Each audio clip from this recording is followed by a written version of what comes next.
अब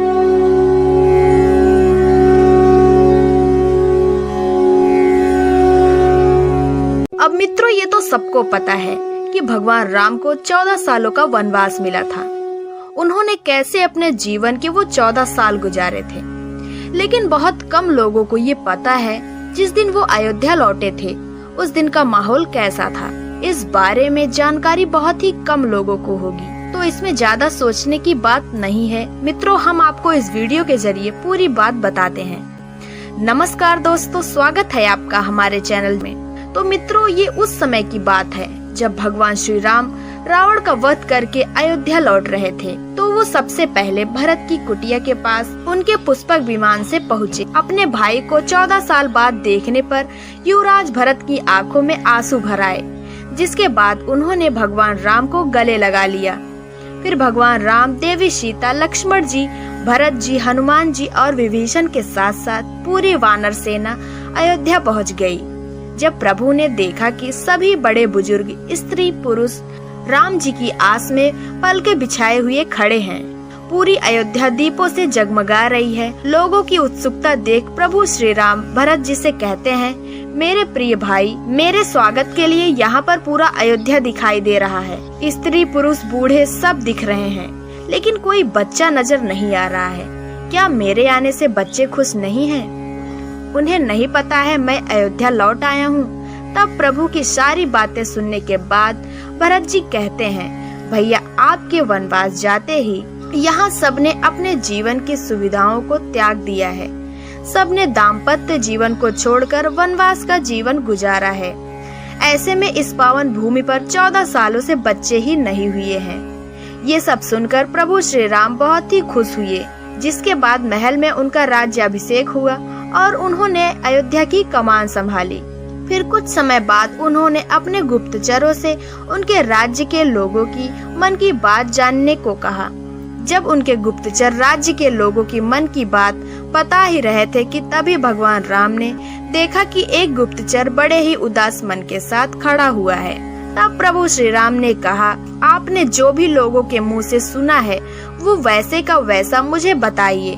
तब उस गुप्तचर ने कहा, हे भगवान, राक्षसों के वध से लेकर रावण को मौत की नींद सुलाने तक की बात हो रही है, लेकिन माता सीता ने एक राक्षस के घर में कुछ समय गुजारा था। बस उसको लेकर लोगों के मन में बहुत से सवाल हैं। तो हुआ ये था कि आधी रात की बात है, एक धोबी ने अपने पत्नी पर चिल्लाया और मारा भी, क्योंकि वो कुछ देर के लिए दूसरे के घर में काम के बहाने रुक गई थी। जिसके बाद धोबी की माता ने कहा, ये तुम्हारी पत्नी है, इसमें उसकी कोई गलती नहीं है, ऐसे उसकी बेइज्जती ना करो। अपनी माता को जवाब देते हुए उस धोबी ने कहा, मैं कोई राजा राम नहीं हूँ। उन्होंने देवी सीता को रख लिया, जो न जाने कितने दिन तक रावण के घर में रहकर आई हैं। राजा जो भी करे उसके द्वारा किया गया हर कार्य सही होता है, और हम जैसे गरीब लोग कुछ भी करे वो पाप ही होता है। जिसके बाद गुप्तचर ने बताया कि फिर वो धोबी यही बात बार बार कह रहा था कि मैं राजा राम नहीं हूँ, मैं गरीब इंसान हूँ, मुझे तो समाज में रहना है और इस समाज को जवाब भी देना है। उन गुप्तचरों की बातें मानो राम जी के दिल पर खंजर की तरह लग रहे थे। फिर भी उन्होंने धैर्य रखते हुए गुप्तचर को वहाँ से जाने को कहा और साथ ही भरत जी को राज्यसभा में भेजने का आदेश दिया। उसके बाद जैसे ही भरत जी ने अपने भाई राम को परेशानी में देखा तो उन्होंने इसके पीछे की वजह पूछी। तब भगवान राम ने धोबी की कही एक एक बात बताई और साथ ही प्रभु श्री राम ने कहा, अब मैं क्या करूं? क्या मैं देह त्याग कर दूं या फिर अपनी जानकी का त्याग कर दूं? जिसके जवाब में भरत जी ने कहा, देवी सीता लंका में अग्नि परीक्षा देकर शुद्ध प्रमाणित हो चुकी हैं। इसके साथ ही ब्रह्मा जी ने भी उनके चरित्र को शुद्ध ही बताया है, और तो और पिताजी ने भी उनके बात का समर्थन किया है। और फिर आप गंगा जैसी पावन भाभी सीता का त्याग करने के बारे में सोच भी कैसे सकते हैं, वो भी एक धोबी के कहने से? भला कैसे इतनी पवित्र चरित्र वाली महिला के नाम पर एक धोबी के कहने पर कलंक कैसे लग सकता है? जिसके बाद प्रभु ने कहा, भरत, जो तुम कह रहे हो वो सब तो बिल्कुल सही है, लेकिन मैं एक पति नहीं बल्कि एक राजा के तौर पर ये फैसला ले रहा हूँ, तुम जाओ और मेरी जानकी को जंगल में छोड़ कर आओ, वही सबके लिए ठीक होगा। इतना सुनते ही भरत जी बेहोश हो गए, जिसके बाद भगवान राम ने द्वारपाल को बुलाया और कहा कि जल्दी से शत्रुघ्न को यहाँ पर बुलाओ। अब जैसे ही शत्रुघ्न ने उदास राम जी को और बेहोश भरत जी को देखा तो उनके होश उड़ गए। जब शत्रुघ्न ने भगवान राम से इन दोनों हालातों के पीछे की वजह पूछी तो उन्होंने पूरी बात बताई और साथ ही अपना फैसला भी सुनाया। बस ये सब सुनते ही शत्रुघ्न जी भी बेहोश होकर कटे पेड़ की तरह जमीन पर नीचे गिर गए। और एक बार फिर श्री राम ने द्वारपाल को बुलाया और कहा कि लक्ष्मण को मेरे पास भेज दो। लक्ष्मण जी ने आते ही देखा कि उनका भाई चिंता में डूबा हुआ है और बाकी दो भाई बेसुध पड़े हुए हैं। जब उन्होंने राम जी से इसके पीछे की वजह पूछी तो लक्ष्मण जी के पैरों तले जमीन खिसक गई। वो एकदम चुप रह गए।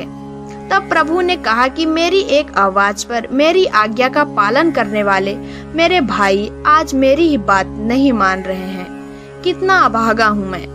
और फिर तभी लक्ष्मण जी ने अपनी भावनाओं पर काबू पाते हुए कहा, भैया मैं आज ही उस धोबी को बुलाता हूँ और उससे इसके पीछे की वजह पूछता हूँ, क्योंकि मुझे पता है कि भाभी सीता पावन है और उनपे ऐसे लालछन लगाना बहुत बड़ा पाप है, तो आपको उनका परित्याग करने की जरूरत नहीं है। अब जिस पर राम जी ने कहा, समाज की वजह से मैं अपना और अपनी सबसे प्रिय चीज का त्याग कर सकता हूँ, इसलिए मुझे जानकी का त्याग करना ही होगा। समय गुजरने के साथ ही सभी को पता चल जाएगा कि मेरी प्रिय जानकी हमेशा से ही पावन थी और जो भी उसके साथ हुआ वो बहुत ही गलत हुआ। इसलिए मेरी आज्ञा का पालन करो और सीता को जंगल में छोड़ाओ। प्रभु की बात मानकर लक्ष्मण जी ने सोचा कि एक बार ऐसे ही परशुराम जी ने अपने पिता के कहने पर अपनी माता का गला काट दिया था। इससे समझ में आता है कि गुरुजनों की आज्ञा सही हो या गलत, उनकी आज्ञा को कभी भी टालना नहीं चाहिए। जिसके बाद लक्ष्मण जी खुद ही माता सीता को जंगल में छोड़ आते हैं। आज के वीडियो में बस इतना ही।